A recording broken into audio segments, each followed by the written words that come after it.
सुमित शौर्य। अच्छा एक बात बताओ, मतलब ये वेब सॉकेट तो चलो ठीक है, स्पेशलाइज्ड हो गया। और उसमें क्या कुछ यूज़ कर रहे हैं, डीबी वगैरह क्या यूज़ कर रहे हो? कुछ भी? एक ये ना एक हम्म। वीडियो गेम जैसा कुछ बना, नॉट वीडियो गेम जैसा बट गेम जैसा है, हम्म।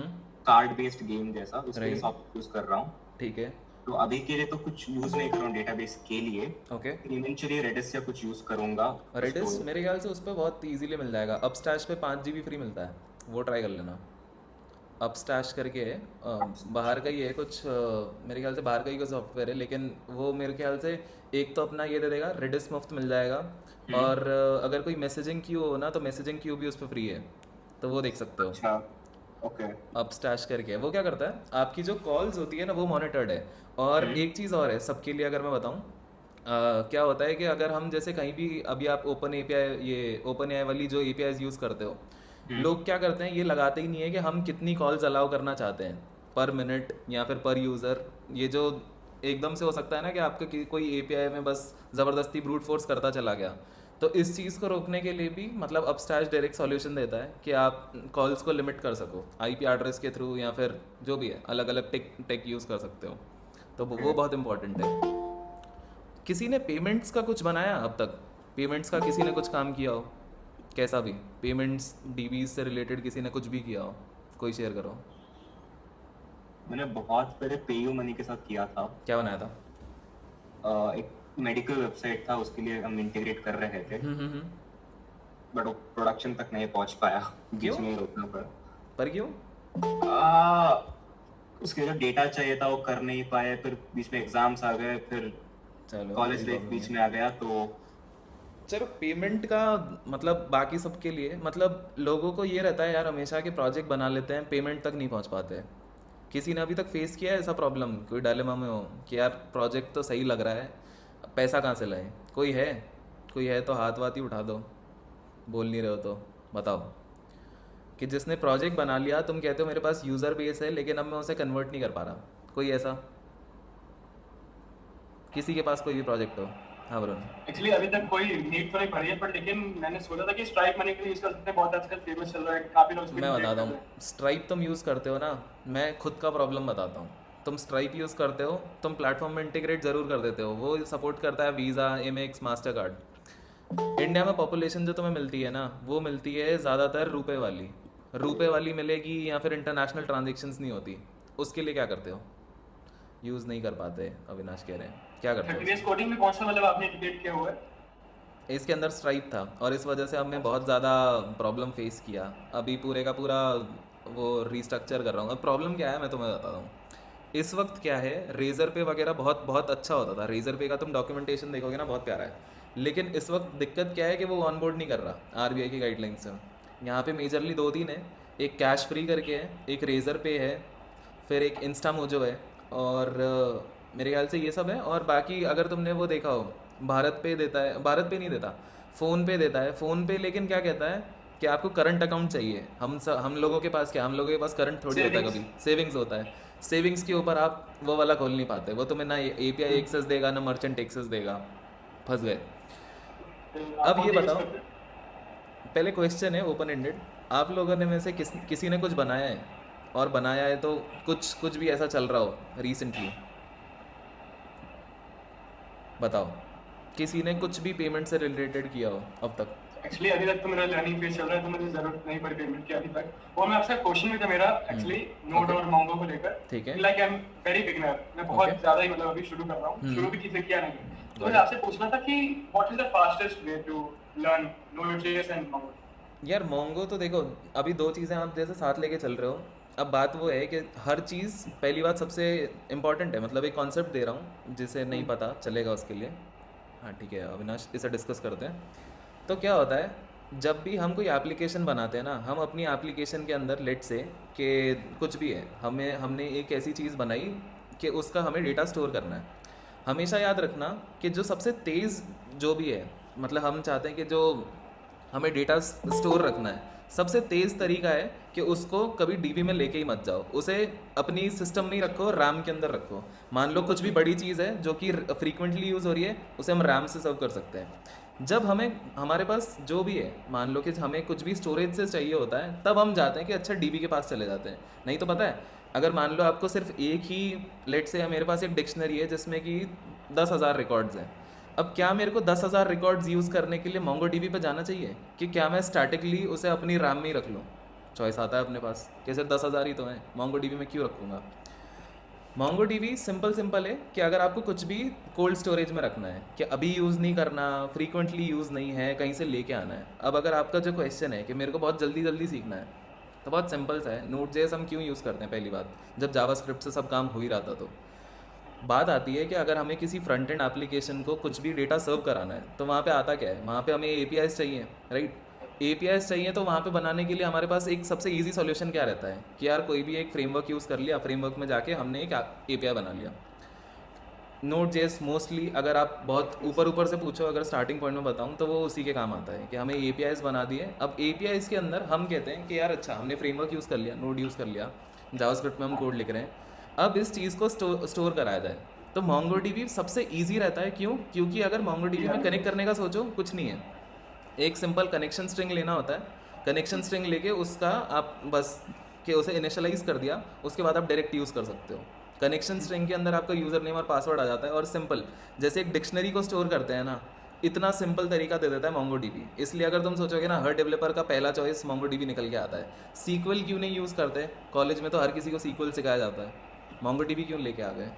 सिंपल रीज़न है, सीक्वल स्टोर कर रहा है स्ट्रक्चर डेटा। ऐसा नहीं है कि तुम वो जैसे करते थे ना, इंसर्ट इनटू टेबल, लेकिन टेबल का स्कीमा होना चाहिए हमारे पास, तभी रिकॉर्ड इंसर्ट करेंगे। मोंगो डीबी में तुम्हारी इच्छा, तुम्हें रिकॉर्ड इंसर्ट करना है कर दो। तो जब भी देखो, सबसे पहली बात इजीली स्केलेबल सॉल्यूशन दे रहा है अपने को।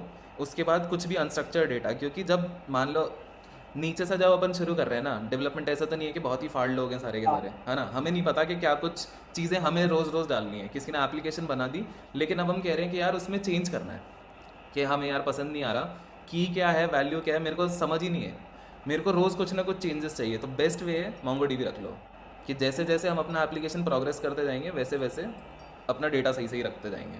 तो इसीलिए मोंगो डीबी और नोट जेएस रख रहे हैं। बहुत सिंपल सा जानना है, किसी भी यूट्यूब ट्यूटोरियल को फॉलो करो, मेरे ख्याल से मैक्सिमम आधा घंटा लगेगा, तुम्हें एपीआई भी बनाना सिखा देगा और मोंगो डीबी भी पूरा कर देगा। सिंपल। बस ये ना कि प्रैक्टिस से वो याद हो जाएंगी चीजें जो हम यूज याद नहीं करनी है यार, याद नहीं करनी है, कुछ याद मत करना, सिंटेक्स तो कभी याद मत करना। तुम लिखोगे, याद हो गया, वेल एंड गुड, कॉन्सेप्ट समझ लेना। तुम्हें सिंपल सी एक चीज़ पता होनी चाहिए कि एक इंसर्ट इनटू वाला कमांड जैसा होता है ना, जैसे हम सीक्वल में सोचते थे कि इंसर्ट इनटू क्या है, तो उसी तरह से यहाँ पे इंसर्ट वन है या इंसर्ट है। उसको बस ये सीख लो कि कौन कौन से मेथड्स मोंगो डीबी में अलाउ करता है। कि अगर आप लैंग्वेज मान लो पाइथन यूज़ कर रहे हो तो उसमें कैसे लिखना है, नोड मतलब जावास्क्रिप्ट यूज़ कर रहे हो तो कैसे लिखना है, दैट्स इट। इससे ज़्यादा कुछ ओवरलोड करने की ज़रूरत नहीं है दिमाग में। और ये तो बहुत वैसे- अच्छा तरीका भी है, अगर इंटरव्यूअर में है ना, इंटरव्यू में बचने का तरीका भी है। जैसे मैंने पिछले सेशन में बताया था, इंटरव्यू से अगर बचना है ना, कि तुम्हें कोई सीक्वल में ज़बरदस्ती खींचे जा रहा है, उसे सीधा बताओ कि हम तो अपने प्रोजेक्ट्स में मोंगो यूज़ करते आए हैं। उसमें सबसे पहली बात वो तुम्हें मानी फंसाएगा कि टेबल में ज्वाइन कैसे करना है, इनर ज्वाइन कैसे करना है। अब मोंगो क्या है? मोंगो तो यार डिक्शनरी है सिंपल सी, कि उसके रिकॉर्ड्स कैसे लाने हैं, रिकॉर्ड्स को कैसे अपेंड करना है, सिंपल।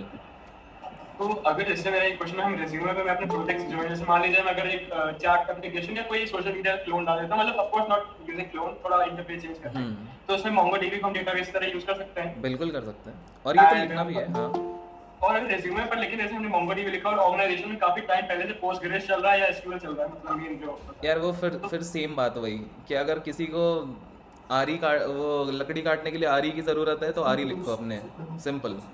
ऐसा मत करो कि चाकू लिख के आ गए अपने रिज्यूमे में, लकड़ी काटनी इंटरव्यू है। में फिर हमें थोड़ा बहुत एसक्यूएल की तैयारी भी करनी पड़ेगी, बिल्कुल कंपनी मांग रही है। यार बेसिक तो पता ही होना चाहिए ना, यूज़ केस पर डिपेंड करता है। एग्जैक्टली जैसे रिदम लेक का, कि यूज़ केस क्या है तुम्हारा। कंपनी, पहली बात ना, कंपनी तुम्हें हर चीज़ से जज नहीं कर रही। तुमने एक बार अगर तुम्हारे पास इंटरव्यू आ गया, इसका मतलब है कि तुम प्रिलिमिनरी सिलेक्शन में पास हो गए। तुम्हारे पास इंटरव्यू की रिक्वेस्ट तभी आई ना जब उन्हें लगा कि यार यू आर वर्दी इनफ। और एक बार जब आ गए तो बस उस पर खेलो। फिर उसे समझाओ कि यार मोंगो, अगर मैंने मोंगो डीबी यूज़ किया है, मैंने पोस्टग्रेस यूज़ किया है, नहीं किया मैंने सीक्वल यूज़, हमारे पास होता ही नहीं था। बोल दो कि ट्रांजेक्शन्स में होता था, वो बिजनेस एनालिस्ट और प्रोडक्ट मैनेजर देखता है, हमने कभी किया ही नहीं। डाल सकते हो ना कि यार हमारे पास तो एक्सेस ही नहीं होता, एसेट प्रॉपर्टीज़ जो मेंटेन करनी होती है मोस्टली हमें ट्रांजेक्शन्स में करनी होती है, ट्रांजेक्शन्स का एक्सेस हमारे पास होता नहीं है। वहाँ से बच गए एक्चुअली आप। मेरे पास एक्सपीरियंस भी नहीं है ना कोई, मैं तो मतलब फ्रेशर ही हूँ तो हाँ तो मोंगो डीबी तक रहो, ज़्यादा वो नहीं। मोंगो डीबी और सीक्वल के एटलीस्ट थ्योरी, अगर जैसे आप कंप्यूटर साइंस बैकग्राउंड से नहीं आते तो थ्योरी तो ज़रूर पता होनी चाहिए। इसलिए जावा वो की पॉइंट्स है वो हो जावा टी जाएगा। पॉइंट पर जाना, जावा टी पॉइंट पर डेटाबेसेस अच्छे से पढ़ लेना, और कोई तीसरी जगह से पढ़ने की ज़रूरत नहीं है, वहाँ पे काम हो जाएगा अपना। हेलो पांचू भाई। हाँ प्लीज। हाँ ध्रुव, तो बताओ। भाई ये क्या ना रोड में मतलब बता दो ना, और कितना टाइम लगता है लाइक मतलब बैकएंड में स्विच होने में। यार अगर सच पूछो तो हाँ, यार, और एक चीज और ऐड करनी है हाँ कि क्या ये चीज आगे मतलब बढ़ती है, बिकॉज हम अभी सुन रहे हैं बहुत चीज की कि अभी फ्रंट एंड का आएगा, बूम आएगा भयंकर वाला आगे। फ्रंट एंड का तो मैं सच बताऊं, तुमने फ्रेमर यूज़ किया है किसी ने? नहीं, मैंने वो देखा था आपके कहने के बाद कि फ्रेमर मतलब आज आज 24 घंटे पहले उन्होंने रिलीज़ किया है एआई से जनरेट करने वाला। फ्रेमर ने देखा है किसी ने नहीं, कैसे वो वेबसाइट बहुत बनाता मैंने देखा नहीं। है? देखते ट्विटर पे हैं। देखा था। जिन्होंने नहीं क्या देखा, चीज फिर से रिपीट करिए। फ्रेमर फ्रेमर करके एक वेबसाइट है, framer.com, ये मैंने अभी खोला। नहीं, मैंने वो नहीं देखा कि जो अभी आपने बताया ना कि जो अभी नया रिलीज आया। राइट। अब आपने कहा ना कि यार फ्रंट एंड का वो आएगा, यार फ्रंट एंड कहीं ना कहीं लॉजिक कहाँ डालोगे? सारी चीज़ें फ्रंट एंड में डाल दोगे क्या? लॉजिक्स तो कहीं ना कहीं बैक एंड में ही होंगे ना। फ्रंट एंड पे हर लॉजिक थोड़ी हो सकता है। अगर आप ये भी कहो कि यार मैं सॉर्टिंग जो है, लेट से कि मेरे पास, मैं क्या करता हूँ, जो भी है कि मेरे पास एक बहुत बड़ी लिस्ट आ गई। एग्जाम्पल के लिए ले लेते हैं कि अच्छा, मान लो आपको अपना एग्जाम्पल लेता हूँ कि बहुत सारी ट्रेन्स आ गई। अब उस ट्रेन्स को इस चीज़ पे सॉर्ट करना है कि वो सबसे पहले अराइवल किसका है, अराइवल पे सॉर्ट करना है। मान लो ट्रेन्स को, कहने को आप कहोगे कि यार 40 ही तो ट्रेनें हैं, 40 या 50 ट्रेनें हैं, फ्रंट एंड पे सॉर्ट कर देते हैं। लेकिन आप सोच के देखो, फ्रंट एंड डिवाइस जो होगा, ऐसा नहीं है हर कोई आईफोन यूज़ कर रहा है। कोई हो सकता है अपना रेडमी के बहुत पुराने फ़ोन यूज़ कर रहा हो, नोकिया के बहुत पुराने फ़ोन यूज़ कर रहा हो।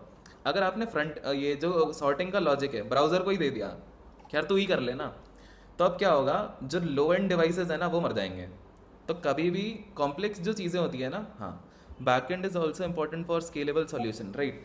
स्केलेबल तो यार ये देखो ना कि कुछ भी भारी चीज़ जो होती है ना, आपने ये तक देखा होगा फ्रंट एंड में जैसे लेआउट शिफ्ट को बहुत वो देते हैं, वो कहते हैं कि पहला कंटेंटफुल पेंट कब आया, इन चीज़ों को ध्यान में दिया जाता है कि हमारा एसईओ अच्छा हो।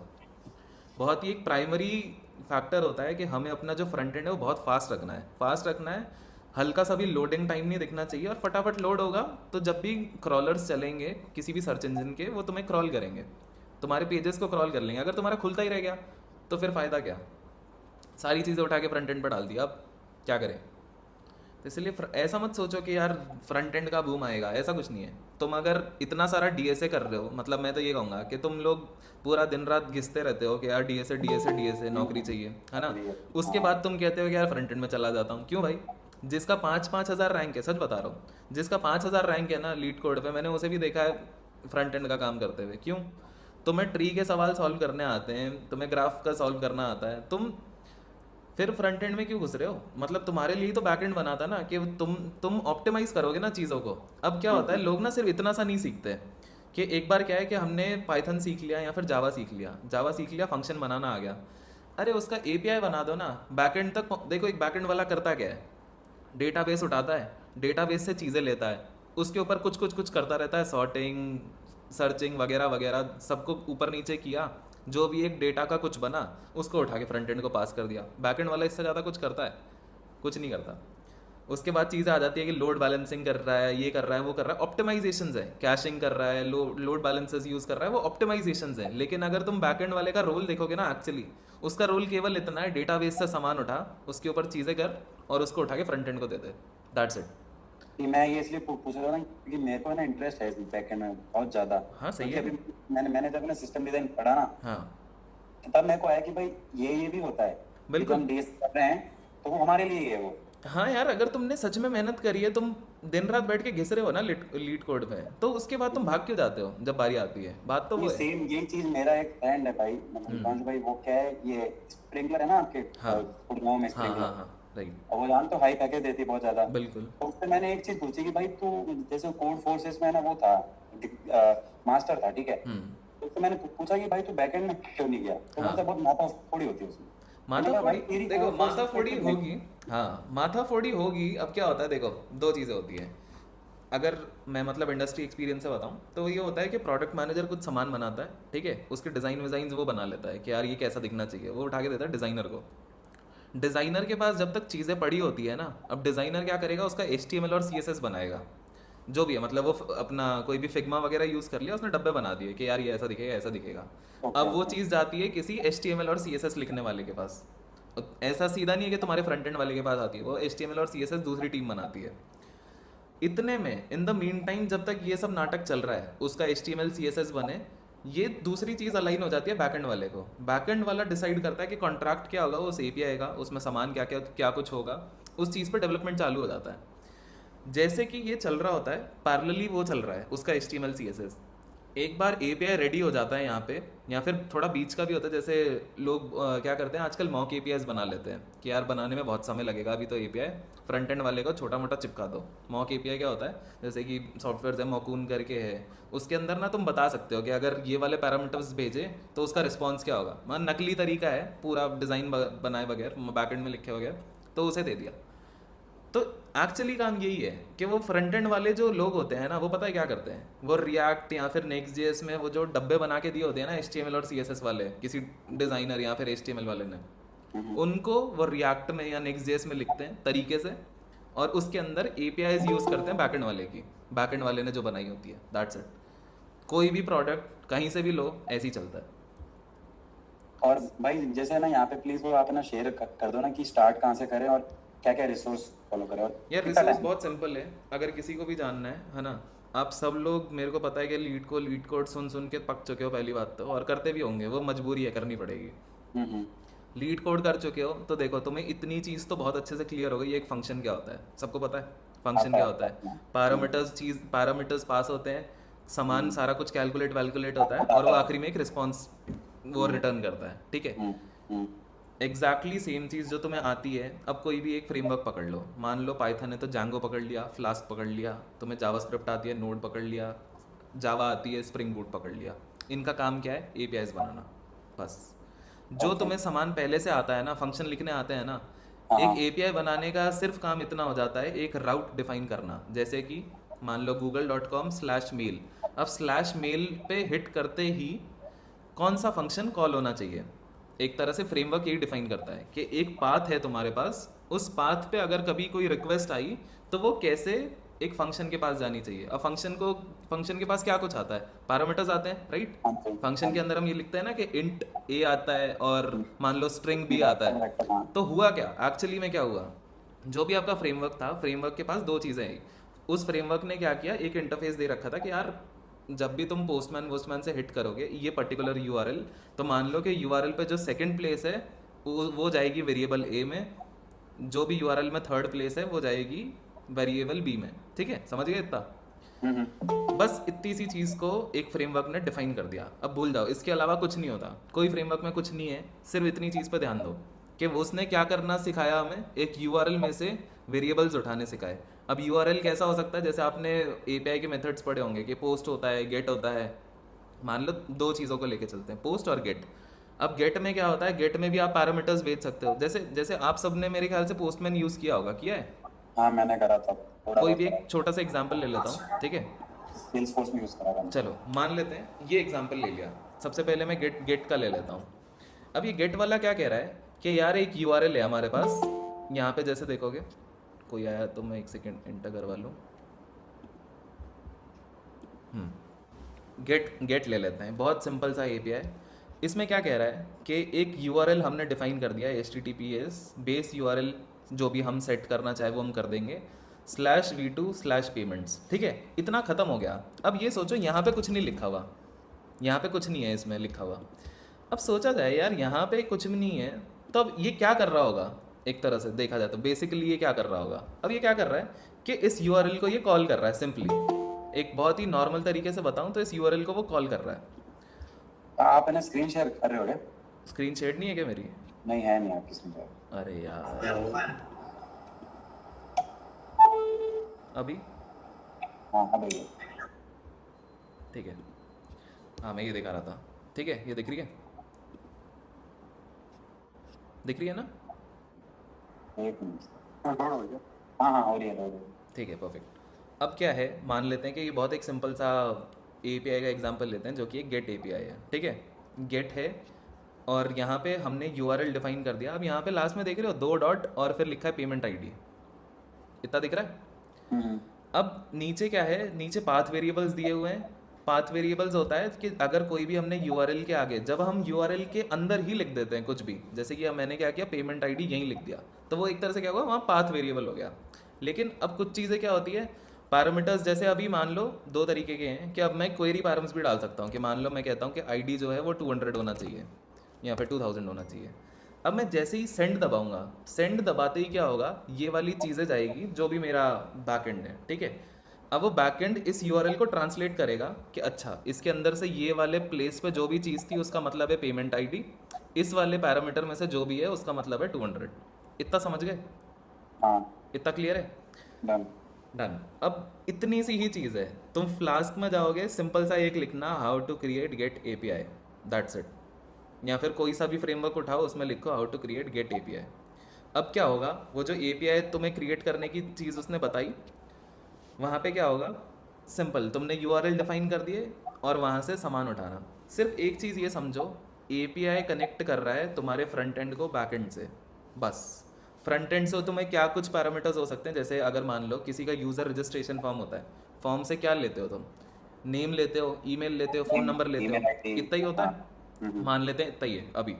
तो तुम क्या चाहोगे कि ये वाली चीज़ें बैकएंड में जाए? बिल्कुल जाएगी, तभी तो हम उसे प्रोसेस करेंगे ना।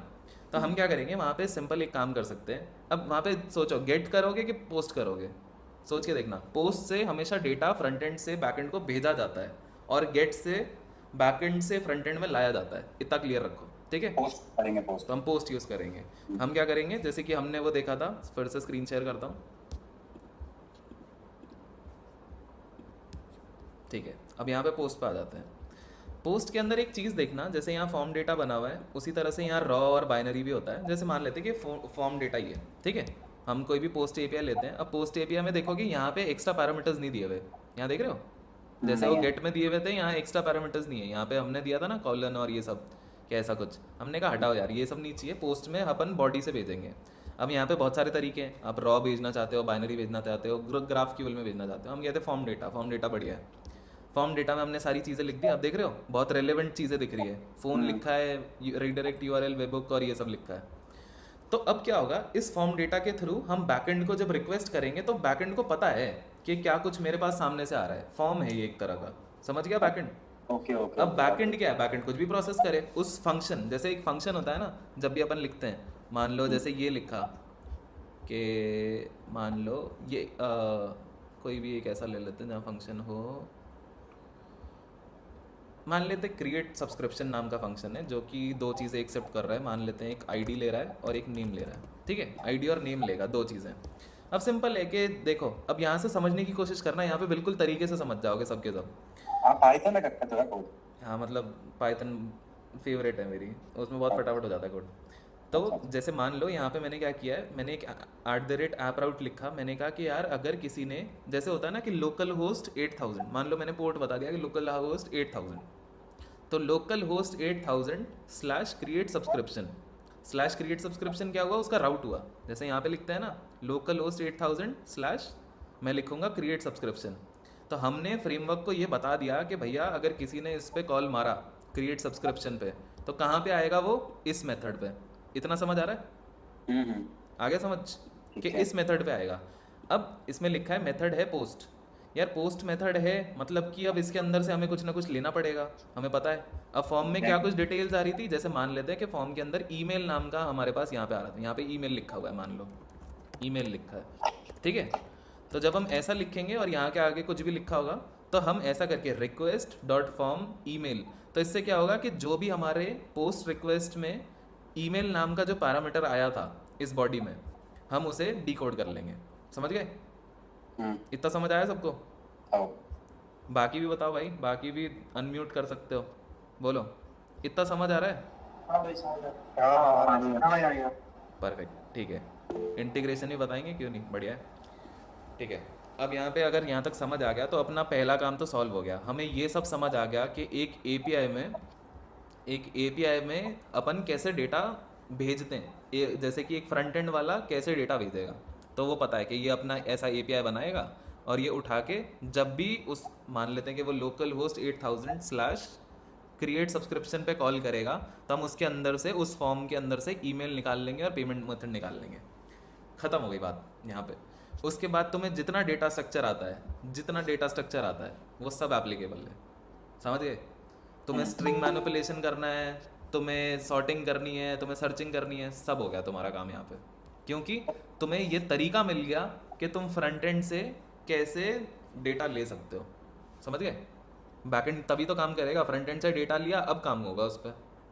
तो एक जो भी जैसे कहते हैं ना फ्रेमवर्क है या फिर कुछ भी कि यार ये हमें एक्सेस दे रहा है एपीआई बनाने का, सारी की सारी लैंग्वेज इर्रिस्पेक्टिव वो क्या कुछ करती हो, स्प्रिंग बूट, ये तुम्हारा जैंगो, फिर फ्लास्क, कोई सा उठा लेना, नोड जेएस, सारी की सारी का काम एक ही है। ये जैसी ये जो चीज़ देखी ना तुमने अभी अभी ऐप राउट बनाना, हर फ्रेमवर्क ऐसा ही काम करता है, डॉट टू डॉट, सारे के सारे में। जैसे तुम देखोगे ना पोस्टमैन में 1000 चीज़ें क्यों नहीं है, यही गिनती के मेथड क्यों है, क्योंकि इर्रिस्पेक्टिवली तुम कौन सा फ्रेमवर्क यूज़ करते हो वो सारे के सारे उन्हीं मेथड्स पे काम करते हैं, get, post, put, patch. Mostly तो गेट और पोस्ट में तुम्हारा काम हो जाएगा, गेट और पोस्ट ही काम आता है ज़्यादातर। पुट होता है कि अच्छा कुछ डेटा वेटा चेंज करना है, लेकिन तुम्हारे काम नहीं आएगा, पढ़ने के लिए अच्छा है, लेकिन काम तुम हमेशा गेट और पोस्ट में करोगे। किसी भी सॉफ्टवेयर में चले जाओ, किसी भी कंपनी में चले जाओ, ऐसे ही लिखते हैं, समझ आया? मतलब सारे बैकएंड इंजीनियर जो होते हैं बड़ी बड़ी कंपनी में, वो बस ऑप्टिमाइजेशन में बस वो लगे रहते हैं। बिल्कुल, ऑप्टिमाइजेशन में लगे रहो और इंटरव्यू में बेवकूफ़ कैसे बनाना है वो तुम देखो, इतना ही है। इंटरव्यू में देखो हाँ ये क्लास उस पे भी ले लो यार, बेवकूफ कैसे बनाने का। नहीं यार, सही में यार दीपांशु भाई, ये लो आपका ना जुगाड़ अलग लेवल वाला है। अरे यार वो वही है, देखो तुम्हारा मेन गोल तो यार, अब देखो तुम 1000 लीड कोड के क्वेश्चन करते रहो लेकिन तुम समझा ही नहीं पा रहे हो। अब जैसे क्या है कि हर बंदे ने लीड कोड किया हुआ है, लेकिन यार 4 साल बाद 5 साल बाद भी बंदे को ये नहीं पता एपीआई कैसे बनाते हैं, है ना?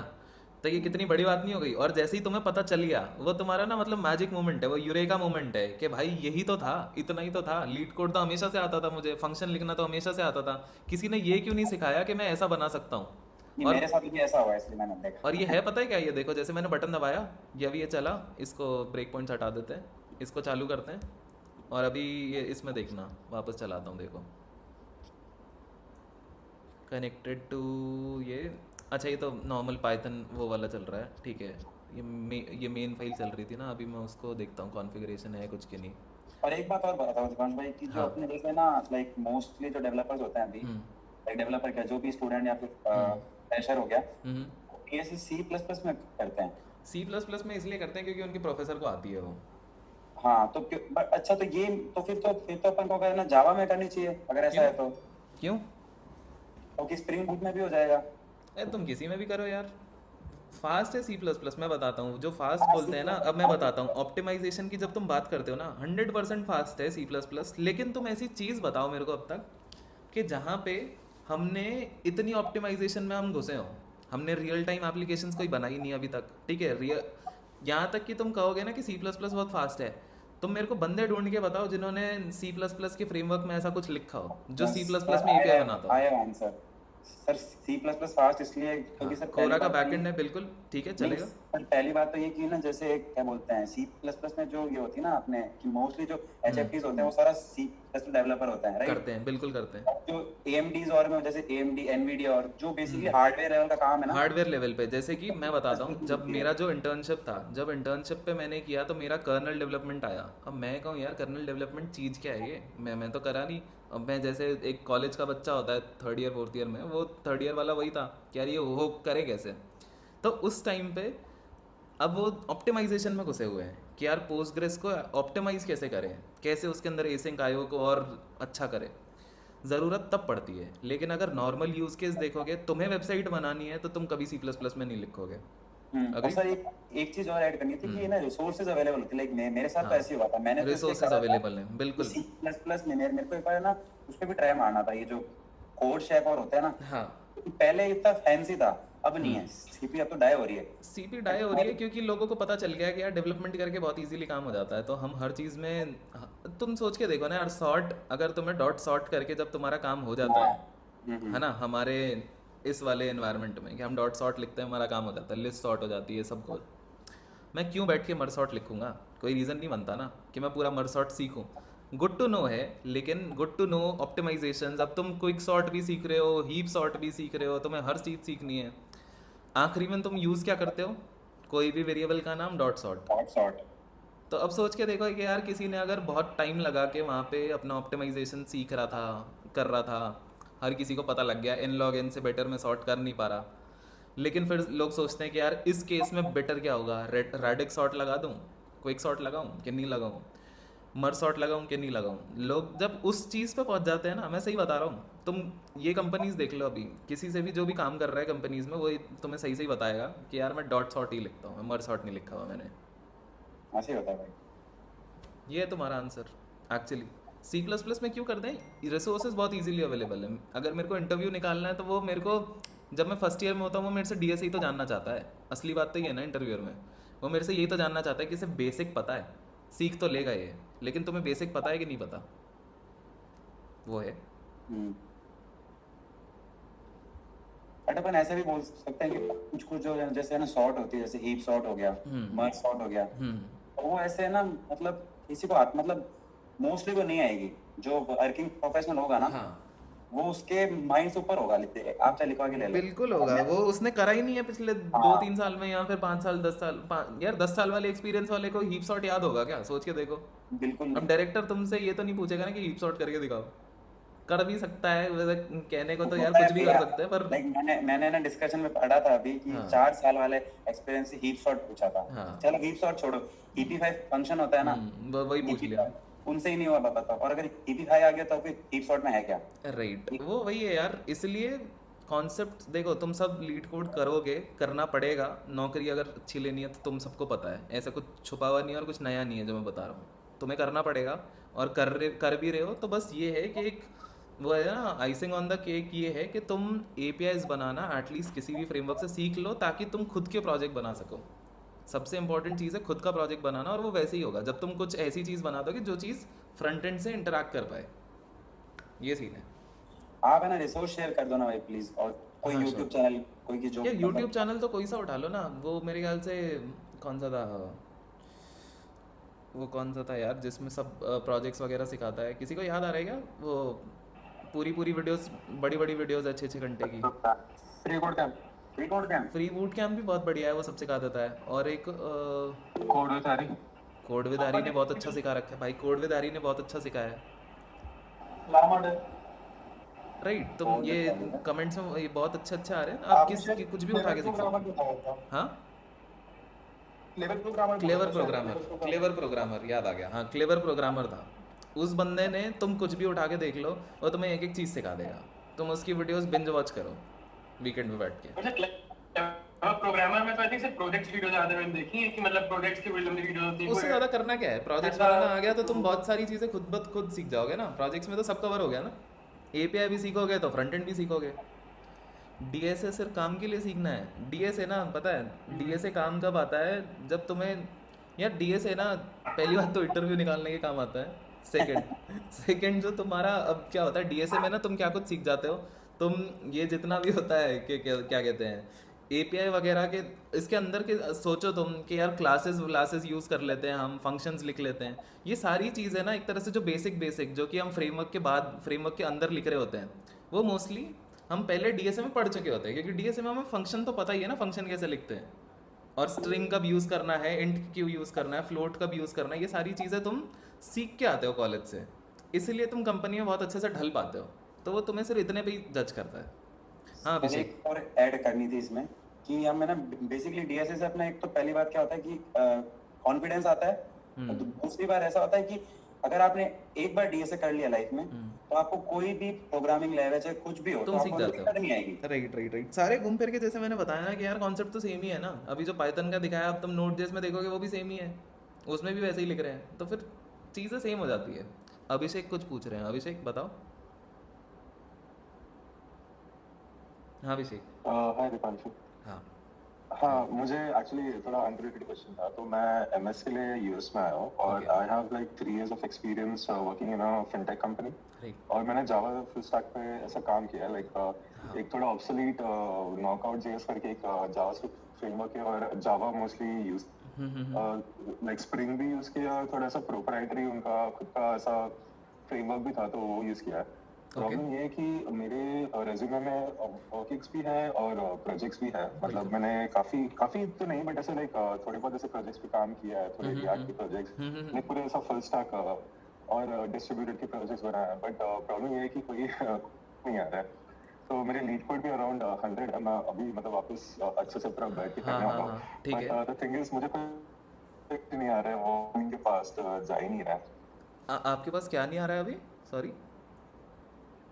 सॉरी, इंटरव्यू कॉल्स नहीं आ रहे। मतलब रेज्यूमे स्क्रीनिंग में ही मेरा पता नहीं, उसके बाद से कुछ आता ही नहीं है। इंटरव्यू का देखो जो प्रॉब्लम है ना, मैं समझाता हूँ।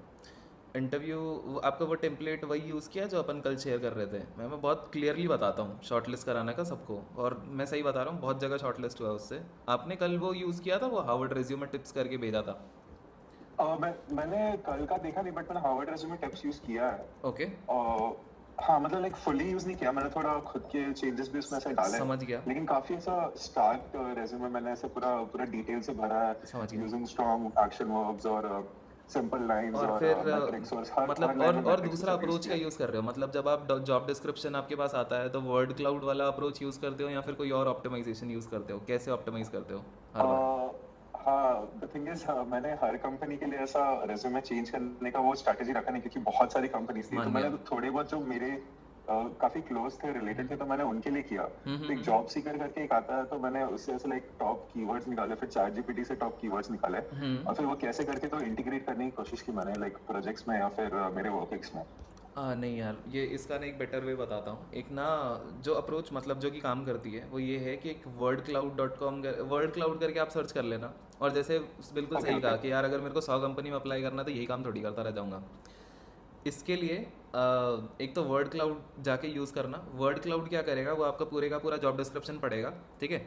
उसके अंदर से जो भी बहुत फ्रीक्वेंटली यूज टेक्निकल कीवर्ड्स है ना, वो सेम सेम वही वाला एग्जांपल चाकू और कुल्हाड़ी वाला, कि यार पेड़ काटने ओके के लिए क्या चाहिए। तो एग्जैक्टली आपका वर्ड क्लाउड में से ना आपके वर्ड्स बता देगा वो, कि आपको ये वाले वर्ड्स इंटीग्रेट करने हैं अपने इसमें। लोग गलती ये कर जाते हैं, मैं एक और गलती भी बताता हूँ इसमें। लोग क्या करते हैं यार, जुगाड़ लगाते हैं इसमें। रेज्यूमे के अंदर क्या करते हैं, पूरे का पूरा जॉब डिस्क्रिप्शन उठाते हैं, पूरे का पूरा कंट्रोल C, रेज्यूमे में आए, फॉन्ट साइज करा 1 या 0.5, उसमें पेस्ट किया और और वाइट कर वाइट दिया। कलर कर दिया। जब भी ये करते हैं ना, पहली बात तो ATS पकड़ लेता है और बाहर कर देगा तुम्हारा रेज्यूमे, शॉर्टलिस्ट नहीं होगा अगर पूरे का पूरा जॉब डिस्क्रिप्शन मिल जाएगा। क्योंकि वो मतलब अगर रिक्रूटर के पर्सपेक्टिव से करो ना, कि रिक्रूटर के पर्सपेक्टिव से क्या होगा कि यार ये 100% मैच वाला बंदा कहाँ से आ गया, सोचने वाली बात तो ये है। तो वो वाला जुगाड़ मत करना, वर्ड क्लाउड वाला काम बिल्कुल करेगा। चैट, और दूसरा तो अभी तो चैट जीपीटी अपने पास उठा के वर्ड, उससे पूछो कि what are the top skills that I need to integrate into my resume चिपकाओ उसमें। और एक बेटर वो बताता हूँ, अभी तक मेरे ख्याल से आप सब नॉर्मल वाला चैट जीपीटी यूज़ कर रहे होंगे। अगर किसी के पास है तो, अगर GPT-4 का अगर किसी को एक्सेस मिल जाए तो वो ज़रूर करना। वो आपको बहुत, एक तो बहुत सारे टोकन्स ले लेगा, तो आपका रेज्यूमे भी ले लेगा। Auto GPT second option, auto GPT कर लो। हाँ, वहाँ पे बस एक चीज़ नोटिस करो, अपना रेज्यूमे रखो, उसके नीचे लिखो ये मेरा जॉब डिस्क्रिप्शन है। सामने वाले से ही पूछ लो what are the necessary things that I need to integrate into my resume, जो भी है, what are the top skills that I need to integrate into this. तरीके से बता देगा कि कौन से शब्द डालने हैं। और कोई सा उठा लो, livers.com, जैसे अपन देखते हैं jobs.lever वाला होता है। लिंक्डइन में जब इजी अप्लाई करते हो तो वो रिक्रूटर के पास जो स्क्रीन आती है ना, उसकी किसी एक बंदे ने शायद वीडियो बना के डाली है कि रिक्रूटर को क्या दिखता है जब तुम अपना रिज्यूमे सबमिट करते हो। वो देखना, यूट्यूब पे जाना, ये चीज़ देखना, एक्चुअली देखना कि एक लिंक्डइन रिक्रूटर को क्या दिखता है, उसका पर्सपेक्टिव क्या होता है तुम्हारी प्रोफाइल देखते वक्त जब अप्लाई करते हैं। एक नया चीज़ निकल के आई है, जैसे लिंक्डइन पे अगर आप देखोगे, मान लेते हैं कि अगर अपन ने माइक्रोसॉफ्ट कर लिया, और माइक्रोसॉफ्ट में अपन यहाँ चले गए, यहाँ पे अबाउट में आ शेयर गए। कर रहा है स्क्रीन। अच्छा, शेयर नहीं है screen, sorry. Share share share कहाँ गया?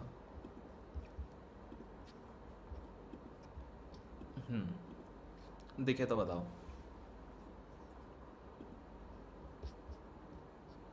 देख रही है?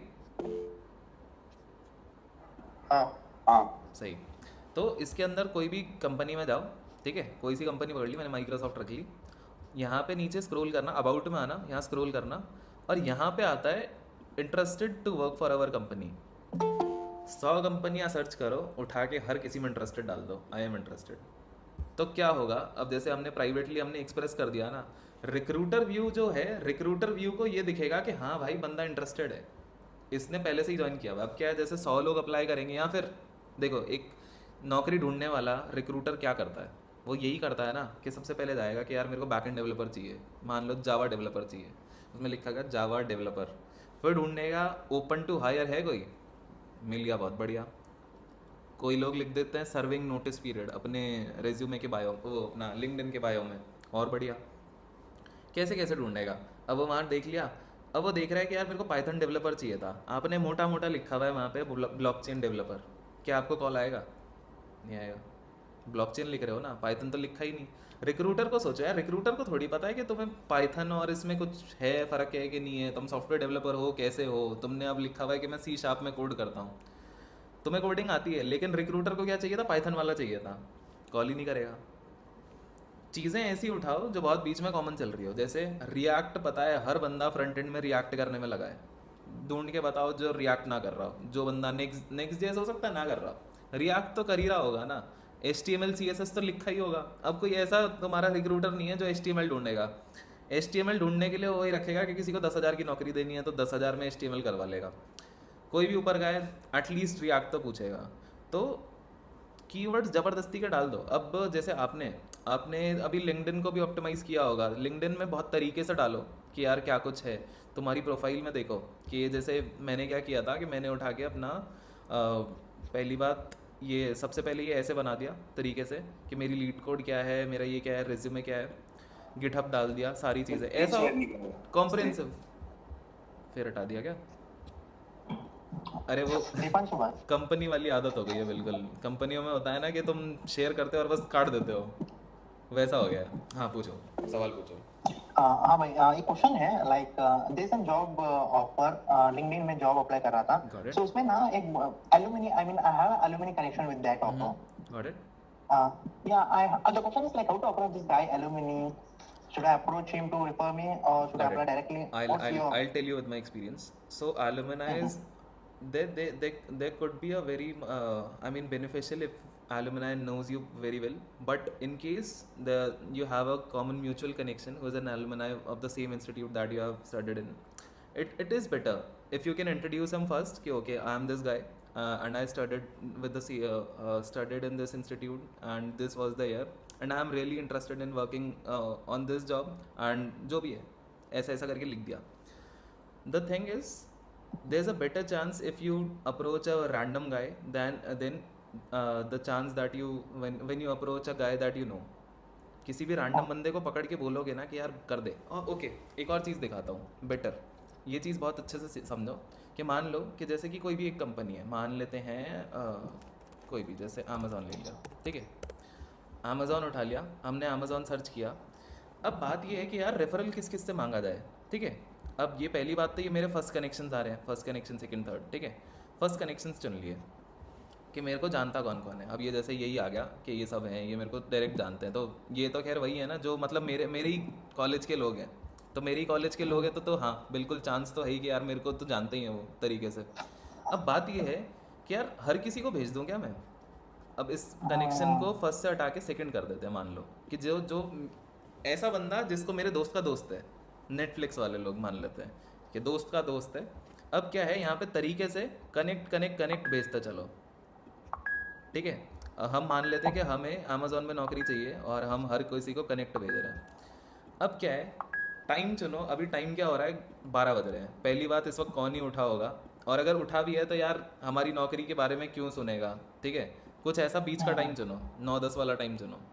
अब क्या करते हैं, अगर आपने 5-10 लोगों को कनेक्शन भेज दी ना, बैठे रहो। ऐसा नहीं है किसी एक बंदे को टारगेट करना है कि यही मेरा रेफरल लगाएगा। 5-10 या फिर 50 को रिक्वेस्ट भेज दी, बैठे रहो और देखो कौन बंदा सबसे पहले अपनी रिक्वेस्ट को एक्सेप्ट कर रहा है। जैसे ही एक्सेप्ट करे, हाँ 12 बजे इंजीनियर्स की तो बात है, चलता है भाई, लोग तुम्हें रेफर करेंगे वो ढूंढो। अब 50 लोगों को तुमने कनेक्शन रिक्वेस्ट भेज दी, जो बंदा तुम्हारी कनेक्शन रिक्वेस्ट एक्सेप्ट करे, पता चल गया कि भाई ये जाग रहा है, सीधा उसको मैसेज करो, सेम कॉपी पेस्ट, जो भी बंदा जाग रहा है ना उसको अप्रोच करना है। मेरे को फ़र्क नहीं पड़ता वो बंदा कौन है, ठीक है। किसी एक एलुमनाई को टारगेट मत करो, रैंडम कनेक्शंस को टारगेट करो जो इस वक्त जाग रहा है। और अगर उसने अभी अभी तुम्हारी कनेक्शन रिक्वेस्ट एक्सेप्ट करी है तो एक फेयर चांस है कि उसमें थोड़ा सा तो एम्पैथी है कि अभी अभी उस बंदे ने तुम्हारे साथ कनेक्शन बनाया है, ठीक है। तुम उससे हेल्प मांग रहे हो तो पहली बारी में तो इग्नोर नहीं करेगा, अनलेस तुम्हारी किस्मत बहुत बुरी है।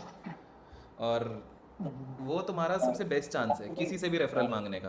अंशु भाई और शंभुलिंग, मैं है ना अपना मतलब एक्सपीरियंस शेयर करता हूँ। ठीक है। लाइक मैंने तब अभी करा, अभी तो मैंने मतलब 1-1.5 महीने से कि मेरे जो एलुमनाई है ना, कि मेरे को आइडिया नहीं था कि मेरे कॉलेज के एलुमनाई हर जगह है।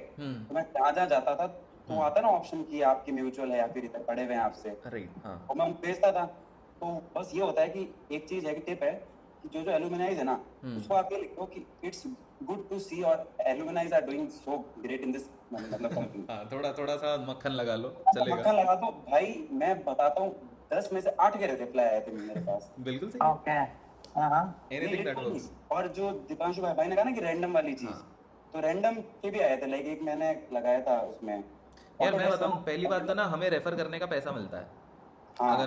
अगर मेरे को पता है कि तुम बंदे बहुत बढ़िया हो, तुमने अपनी लीड कोड की प्रोफाइल दे दी, गिटहब बहुत शानदार चमका रखा है, मैं क्यों नहीं वो करूंगा यार, तुम्हारा रेफरल लगाऊंगा, मेरे को पैसे मिलते हैं इस चीज़ के।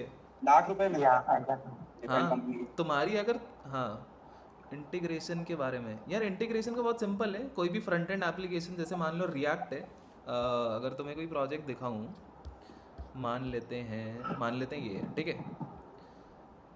मेरी स्क्रीन शेयर करता हूँ यार, स्क्रीन शेयर करता हूँ। हाँ, इंटीग्रेशन का आप पूछ रहे हो ना यार, कैसे फ्रंट एंड एप्लीकेशन कैसे इंटीग्रेट करेगा, ठीक है, उस चीज़ को देख लेते हैं। अभी दिख रही है स्क्रीन, दिख रही है? बोलो। या दिख रही है। अब क्या है, जैसे मैंने आपको सबसे पहले क्या दिखाया, क्या समझाया था कि सारे एपीआईज का एक पाथ होता है, यही बताया था। यूआरएल होता है और उसमें पाथ होता है, पाथ के अंदर हम वेरिएबल्स डालते हैं। मान लो कि आप अब क्या करते हैं, एक फ्रंट एंड एप्लीकेशन एक बैकएंड को कॉल करना चाहती है, ठीक है। फ्रंट एंड एप्लीकेशन जब बैकएंड को कॉल करेगी तो वो क्या होगा, एक तरह से एक ही चीज़ समझाइए अब तक, एक यूआरएल होता है, यूआरएल के अंदर पैरामीटर्स होते हैं, राइट, राउट होगा, बिल्कुल। अब वो जो राउट है, पोस्ट और उसमें बाद में घुसते हैं, एक एपीआई होगा, मोटा मोटा देखा जाए तो एक एपीआई को कॉल करना चाहता हूँ। एपीआई कैसा होगा, अब मान लेते हैं हम इस पहली चीज़ को पकड़ते हैं, ये वाली लाइन पढ़ते हैं। ये सब फेमिलियर हो तुम इस चीज़ से, अगर तुम फ्रंट एंड की बातें कर रहे हो तो, कि यहाँ पे हमने क्या लिखा है कि एक राउट बनाया है कि अगर स्लैश, अगर जैसे कुछ भी है, जब मैंने अपना प्रोजेक्ट ऐसे रन किया, अभी दिखाता हूँ, जैसे प्रोजेक्ट रन किया तो मैं यहाँ दिख रहा है लोकल होस्ट 5173 पे जब मैं क्लिक करता हूँ, 5173 पे क्लिक किया तो ये पहली बार ये जैसे यहाँ पे खुला, ठीक है, ये जो प्रोजेक्ट खुला। अब ये एक्चुअली क्या कर रहा है, जैसे कि अगर मान लो मैं यहाँ पे मैंने एक रीडायरेक्ट कंपोनेंट बनाया, रीडायरेक्ट कंपोनेंट क्या कर रहा है, इस यूआरएल को कॉल कर रहा है कि अच्छा ये यूआरएल है, इसके अंदर मैंने ये कर दिया। अब सेम चीज़, बहुत सिंपल सी चीज़, तुम रिएक्ट में क्या करते हो, रिएक्ट में कंपोनेंट बनाते हो, सबको पता है ये चीज़, हाँ कि ना, बोलो। जिसका भी सवाल है या फिर बाकी है, सबको पता है ना कि कंपोनेंट बनाया जाता है, हाँ ठीक है। तो जब कंपोनेंट बनाया गया तो कंपोनेंट के अंदर क्या लिखा मैंने यहाँ पे, सिंपल, जैसे कि मैंने यहाँ पे तो एक क्या किया कि मैंने एक यूआरएल कॉल कर दिया, डायरेक्टली यूआरएल कॉल कर दिया। अब मान लो अगर यूआरएल कॉल नहीं किया होता, जैसे कि मान लेते हैं यहाँ आ जाते हैं, इंटर्नशिप पे आ जाते हैं, इंटर्नशिप पे इसने साइड बार खोल लिया, साइड बार के अंदर बटन और आईडीज़ को रेंडर कर दिया, ये वाला नहीं, कोई और ले लेते हैं जहाँ पे कुछ एपीआईज वाली चीज़ लिखी हो, हम उठा लेते हैं इस वाले प्रोजेक्ट में। तो ये क्योंकि नेक्स्ट.जेएस का है ना, इसमें तो सारे का सारा उठा के अपन ने यही लिख दिया था, यहाँ पे हम बैकएंड डायरेक्ट कॉल नहीं करते। मैं देखता हूँ कोई और प्रोजेक्ट मेरे पास पड़ा है तो खोल देता हूँ, काम आ जाएगा तुम्हारे।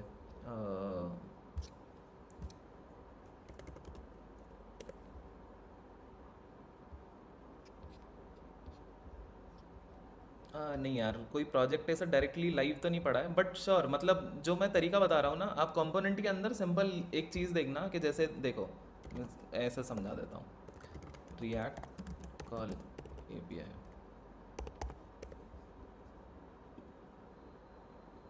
सिंपल, एक बहुत छोटा सा article, how to call a API, जैसे ये है सिंपल। यहाँ पे हमने बता दिया कि पैरामीटर क्या है, मतलब हम क्या यूज़ कर रहे हैं। हम गेट रिक्वेस्ट मारेंगे, किस पे मारेंगे, api@example.com पे। उस पे क्या होगा, कहता है कि अगर तुम्हारा स्टेटस 200 आ गया तो आप उसका जो, जैसे कि एपीआई का जो भी रिस्पॉन्स आया उसको आप पार्स कर दो, नहीं तो कुछ भी है, नहीं तो कुछ मत करो। ये इतना सिंपल सा, देखो सिर्फ इतना, इस पे ध्यान देना। हमने क्या डिफाइन किया, हमने ये बताया कि वो गेट एपीआई है, पोस्ट एपीआई वगैरह वगैरह। हमने आगे एपीआई का राउट बताया और उसके बाद उसे कॉल कर दिया, दैट्स इट। अब यहाँ इसके जस्ट नीचे देखना, फेच एपीआई जैसे ही है कि यार हमने क्या किया, इसको कॉल किया, इसको कॉल करके मेरे पास एक रिस्पॉन्स आया। रिस्पॉन्स कैसे आएगा, देखो जब भी मान लो कि ऐसा करके किसी ने कॉल किया तो कॉल करके क्या होता है, यहाँ पे प्रोसेसिंग होगी, प्रोसेसिंग होके जो बैकएंड होगा, बैकएंड रिस्पॉन्स भेजेगा। बैकएंड रिस्पॉन्स जब भेजेगा तो इसका यही मतलब है डॉट देन रिस्पॉन्स, कि जब रिस्पॉन्स आया तो उसे पार्स कर रहे हो, पार्स कर लिया, उसके बाद जो भी है उसके ऊपर काम कर लिया, जैसे आप यहाँ देख रहे हो कि कैसे कैसे पार्स कर लिया। उसके बाद तो तुम कुछ भी करो ना, तुम्हारे पास एक बार बैकएंड से एक बार डेटा आ गया, जेसन आ गया, ख़त्म। जो भी है नेक्स्ट जेएस पे मेथड अलग है, तुम कोई सा भी फ्रेमवर्क देख लो, तुम जावास्क्रिप्ट से डायरेक्ट कॉल कर लो, चलेगा, तुम कुछ भी करो, बट बेसिक यही है। कुछ डाउट पूछो, कुछ डाउट या फिर कुछ आइडिया मिला एटलीस्ट कि चल क्या रहा है। अंडरस्टूड, बढ़िया। और मतलब एक बार जैसे एपीआई से कॉल हो गया डेटा, तो वो फिर मैपिंग कैसे होती है, मतलब डेटाबेस से कैसे मैपिंग होती है, कौन से, जैसे 1 to 1 वो कुछ तो रहता है। देखो देखो क्या होता है, आपने क्या किया, बहुत सिंपल से एग्जांपल देता हूँ, ठीक है। आपने एक एपीआई बनाया जिसके अंदर आप भेजते हो एक पोस्ट एपीआई जिसमें आप सिर्फ एक फील्ड भेजते हो, नेम। जैसे आपने नेम भेजा देवांशु, ठीक है। आपने फ्रंट एंड से एक एपीआई कॉल किया, पोस्ट एपीआई कॉल है जिसके अंदर एक फील्ड जाता है। कैसा जाता है, जैसे कि ये फॉर्म डेटा है, फॉर्म डेटा के अंदर आपने क्या किया, जैसे ये था बॉडी, जैसे यहाँ फॉर्म डेटा में नेम था और यहाँ पे आपने लिख दिया देवांशु। स्क्रीन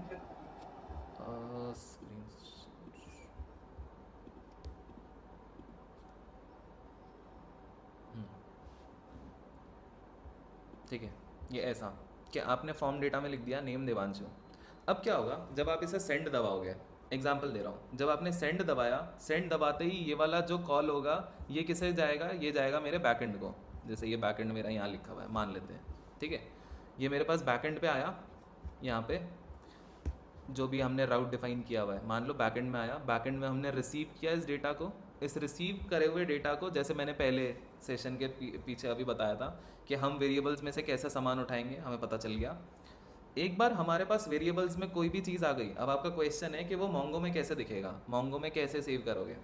तो बहुत सिंपल सी चीज़ है, मोंगो के अंदर हमेशा जाता है की और वैल्यू, सीधा सीधा। अगर बहुत सिंपली डिफाइन करूँ, जैसे तो डॉट इंसर्ट भी कर सकते हो कि तुम्हें रैंडमली कुछ भी भेजना है तो, लेकिन हम क्या करते हैं, की और वैल्यू हमेशा जैसे एक डिक्शनरी की तरह हम उसे स्टोर करते हैं, समझे। तो आपके पास अगर नेम देवांशु आ गया तो आप क्या स्टोर कर सकते हो अपने मोंगो में, एक सिंपल सा एक डिक्शनरी बनाओ, कोई सा भी डिक्शनरी में आप जो भी आपकी लैंग्वेज है, जो भी आप बोलते हो, उसमें लिखो नाम ये है, वैल्यू ये है, सिंपल नाम, और उस पर कॉल कर लिया, उठा के इंसर्ट कर दिया डायरेक्ट। अब जब भी आप कोई भी रिकॉर्ड्स, जैसे थोड़ा सा मोंगो के बारे में पढ़ना, उसके बाद ज़्यादा बेटर समझ आएगा। जब भी आप रिकॉर्ड्स बहुत सारे मेंटेन कर लेते हो, आप रिकॉर्ड्स को क्वेरी कर सकते हो डॉट फाइंड करके, ठीक है। जब भी आप डॉट फाइंड करके क्वेरी कर रहे हो तो उसमें हम क्या कर सकते हैं कि अगर मान लो कि हम कहते हैं जैसे कि मोंगो में आप जब क्वेरी लिखते हो, जैसे कुछ भी ऐसे करके कनेक्ट कर लेते हैं अपन, मान लेते हैं ये कर लिया, ये कर लेते हैं, अच्छा इसमें तो ही नहीं, मान लेते हैं ये है। तो जैसे यहाँ देख रहे हो, यहाँ पे क्वेरी करने का ऑप्शन है, तो ऐसे करके आप क्वेरी कर सकते हो। जैसे कि यूनिवर्सिटी, जैसे आप देख रहे हो यूनिवर्सिटी, यहाँ पे नीचे दिख रहा है ना यूनिवर्सिटी नेम, तो मैं इसको क्वेरी करना सिखा रहा हूँ। जैसे मोंगोडीबी में आप क्वेरी कैसे करते हो, जैसे यहाँ यूनिवर्सिटी नेम लिखा और यहाँ पे सबसे आगे आगे कॉलन दिया, यहाँ पे हमने सर्च किया कि यार हमें ये बताओ कि जिसमें यूनिवर्सिटी का नाम ये है, सिंपल सी चीज़ मोंगो में क्वेरी करना सिखा रहा हूँ। उठा के फाइंड दबाया, फाइंड दबाते देख रहे हो सिर्फ एक ही रिकॉर्ड आया अभी, हाँ कि ना, ओके, हाँ, तो एक ही रिकॉर्ड आया बस। जो ये चीज़ देखी, अब देखो इसका कोड निकालना भी सीखो। ये मोंगो वो है मोंगो कंपस, यहाँ पे ये कोड का बटन है, इसको दबाओ, यहाँ पे क्लिक करो, पाइथन में से कैसे लिखना है, ये आ गया। पाइथन में कैसा दिखेगा, ये ऐसा दिखेगा सिंपल। कि अगर मेरे को क्वेरी करना है तो मैं कैसे करूँगा पाइथन में, कि जो भी मेरा ऑब्जेक्ट है, जैसे मान लो मेरा ऑब्जेक्ट ये मैंने कलेक्शन बना लिया, हाँ देखो जैसे कि ये, तो अगर मैं कलेक्शन डॉट डॉट करके देख रहे हो यहाँ फाइंड लिखा आ रहा है, कलेक्शन डॉट फाइंड, फाइंड के अंदर क्या लिखना है, क्या लिखना है जो कि मेरे को ये कोड बता रहा है, यहाँ पे क्या दिखा रहा है, ये दिखा रहा है, ये दिखाएगा। अगर मैंने ये वाला डाल दिया तो ये क्या करेगा, यहाँ पे जैसे मान लो मैंने कर दिया a equal to collection dot find, तो वो शांति से तुम्हारा ये वाला जो रिकॉर्ड तुम्हें दिख रहा था ना, ये वाली जो चीज़ दिखी, इसको एज अ डिक्शनरी दिखाएगा, ऐसा जैसा ये दिख रहा है तुम्हारे पास ए वेरिएबल ऐसा दिखने लग जाएगा। क्लियर? That's it. तुमने क्या किया, एक डिक्शनरी को स्टोर कर दिया डेटाबेस में। इससे सिंपल कुछ हो सकता है क्या? कुछ भी। तुम्हें स्टोर करना आ गया, तुम्हें फाइंड करना आ गया, क्या ही रह गया, इंसर्ट फाइंड, बस। डेटाबेस का मोस्टली काम तो यही है। तो ये है एक्चुअली। और कोई डाउट? बाकी 12 भी बज गए हैं, भले सेशन को रैप कर सकते हैं। समझ आया? पहले ये बताओ। हाँ बढ़िया था। बढ़िया। और बाकी समझ आया? सीखने को मिला कुछ? पहले ये बताओ। APIs के बारे में पता चल गया, मोंगो का हल्का सा टेंट मिल गया, चलेगा। लास्ट क्वेश्चन, सिस्टम डिज़ाइन कैसे कोरिलेटेड है? यार सिस्टम डिज़ाइन ऐसे कोरिलेटेड है जैसे कि अगर एग्जांपल देता हूँ, तुम्हारे पास तुमने जैसे अभी तुमने देखा कि मैंने एक सर्वर रन किया, ठीक है, जैसे ही मैंने वो डिबग का बटन दबाया था एक सर्वर रन हुआ था लोकल होस्ट समथिंग पे। अब क्या है, जैसे मान लो कि मेरी अभी मशीन जो चल रही है, कि जो मेरा जो कंप्यूटर है वो 1000 API कॉल झेल सकता है। अगर मेरे इसी कंप्यूटर पे 1 करोड़ API कॉल्स आने लग गए, क्या वो झेल पाएगा? नहीं नहीं झेल पाएगा, फट जाएगा।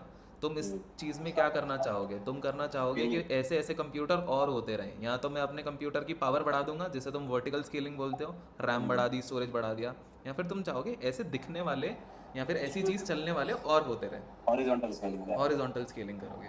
अब तुम चाहोगे कि यार जब भी कोई रिक्वेस्ट आई उसको तुम मैप कैसे करोगे, कि यार एक रिक्वेस्ट आ रही है, उसे थोड़ी पता है कि कौन से कंप्यूटर पे जाना है।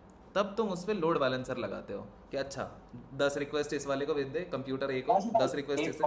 ये क्वेश्चन हाँ। जैसा भी कहा ना आपने, तो ये तो अपन है ना रिवर्स प्रॉक्सी कब यूज करते हैं? करते हो, लेकिन वही है ना, देखो अब स्केल पे जब तुम काम करते हो, अब तुम ये भी चाहोगे कि तुम्हारा, देखो अगर तुमने पहले ही डिफाइन करके रख दिया राउट्स, जैसे कि ए पे इतने जाए। क्वेश्चन ही था एक्चुअली, मेरे को ना कंफ्यूजन होता है, लाइक मैं जब पढ़ रहा था, load balancer and reverse proxies are same, but reverse proxies उससे थोड़ा सा एडवांस होता है, बिकॉज अपन वो उसमें थोड़ी ना सिक्योरिटी का देख लेते हैं कि भाई क्या बोलते हैं उसको, एंड टू एंड इंक्रिप्शन मतलब सही रहता है उसमें, राइट? देखी जा सकती है। देखो सिक्योरिटीज और उस पे करेंगे, नेक्स्ट सेशन में डिस्कस करेंगे इसे, लेकिन अभी मैं बेसिक जो आइडिया दे रहा था, मतलब सबको रिवर्स प्रॉक्सी और ये सब समझाने में टाइम लगेगा। अगर बेसिकली देखो, तुम ये चाहते हो कि तुम्हारी रिक्वेस्ट सारी फुलफिल हो। हाँ, एलेक्स शू का जो बहुत बढ़िया बुक है सिस्टम डिज़ाइन की, हर किसी को रिकमेंडेड है। तो यही है कि इतने सारे रिक्वेस्ट को कैसे केटर करोगे, लोड बैलेंस करके। यहाँ फिर 1000 चीज़ें लगाई जाती है कि अच्छा कैशिंग कर दी, कि बार बार रिक्वेस्ट हो रहा है कोई रिसोर्स, तो यार हर चीज़ का डेटा खुद क्यों बनाना है, किसी कैश में पड़ा है कैश से ही रिटर्न कर दो। जैसे आप मेमोइजेशन करते हो ना DSA में, सबने सीखा हुआ है, तो क्या करते हो, मेमोइजेशन क्या है, एक तरह से कैशिंग ही तो है। हाँ बेसिकली अपन कोई वेक्टर में स्टोर कर लेते हैं, बार बार वो कैशिंग ही तो है, घूम फिर के कैशिंग ही तो है वो, कि तुमने स्टोर उसे रैम में रखा हुआ है, रैम से ही तुम रिटर्न कर रहे हो बिना डेटा को कंप्यूट करे, तो कैशिंग ही तो बोलते हो उसे। कैशिंग में ओके, सोचो ना, कोरिलेटेड कंसेप्ट आ गया तुम्हारा DSA का, कि DSA में क्यों करते थे कैशिंग, ताकि तुम्हारा DP के प्रॉब्लम अच्छे से सॉल्व कर पाओ, ताकि तुम्हारे पास सब प्रॉब्लम्स का पहले से ही सॉल्यूशन हो, यही है रीज़न। लेकिन अगर मैं बोलूँ कोई रिसोर्स रिक्वेस्ट हो रहा है, मान लो कि कोई राउट रिक्वेस्ट हो रहा है कि दिल्ली से बॉम्बे की ट्रेनें दिखाओ, एक बार तुमने कंप्यूट कर ली, क्या तुम बार बार करना चाहोगे? नो, हाँ राइट, कैशिंग होता है। ठीक है। और लाइक पर कोई आइडिया नहीं आ रहा है। रेज्यूमे रिव्यू यार संडे को रखेंगे यार, संडे, या फिर एक बार आर्यन के साथ रख लेंगे, भले आर्यन बता देगा।